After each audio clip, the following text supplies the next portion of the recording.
Welcome back, folks. It is a wonderful Wednesday evening. I'm Josephine Sage.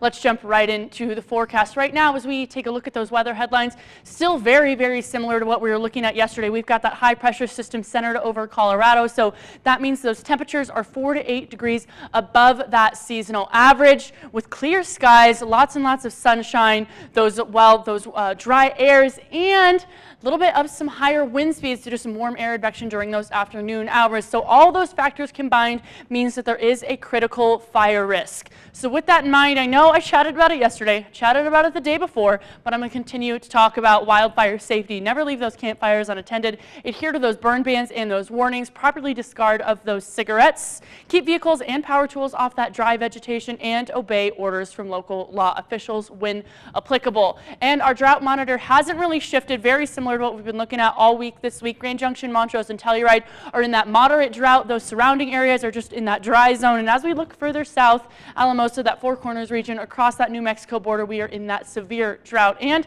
this does update tomorrow, so we're going to see just how dry those grounds have gotten with this high pressure system centered. And we'll notice the stationary front is still kind of centered over Colorado to give the majority of it some clear skies. But again, like I mentioned yesterday, those northern Rocky areas with this low pressure trough that's going to move on through and through the plains in the next couple of days, that's what's going to give a slight chance for those showers, that cloud coverage to roll on through. And the same low pressure system actually does have a chance to give us some slight showers come Sunday and into Monday. But we're going to continue to track that as it moves on in, because it might be very, very light, because as we take a look here, this high pressure ridge is going to continue to amplify over western Colorado and move across those plains. And even as we take a look at those highs from earlier today, feeling 90 degrees in Grand Junction, so a little bit of an increase from yesterday, 86 in Montrose, 83 even in Glenwood Springs, and a cool 80 in both Aspen and Gunnison. Now our almanac from earlier is going to show us 4 degrees above that seasonal average, hanging out at 90 instead of that 86, and that low end of things,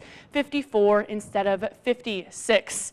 And tonight we are going to be on that cooler side of things, 58 degrees in Grand Junction, 52 in Montrose, a cool 48 even in Delta, and Gunnison continually is pushing very close to that freezing range, hanging out at 35 degrees. And all these cool temperatures are due to this radiational cooling because we have no cloud coverage, no cloud blanket. So that sunshine is going to heat that ground very, very fast throughout the day, but the evening hours even faster. That heat's going to rise and cool our surface well down into those 50s. Like I just mentioned, those overnight temperatures are going to be just right around those seasonal averages. And our extended forecast is going to show us that we're hanging out a few degrees even above that seasonal average come Friday and into the weekend. And that early work week, a slow drop in temperatures is headed our way with that slight chance for showers. And speaking of tomorrow being a couple degrees above, it is Market on Main here in downtown Grand Junction. I mentioned it these last couple of days, but there's not that very many left for the season. The last one is September 21st. And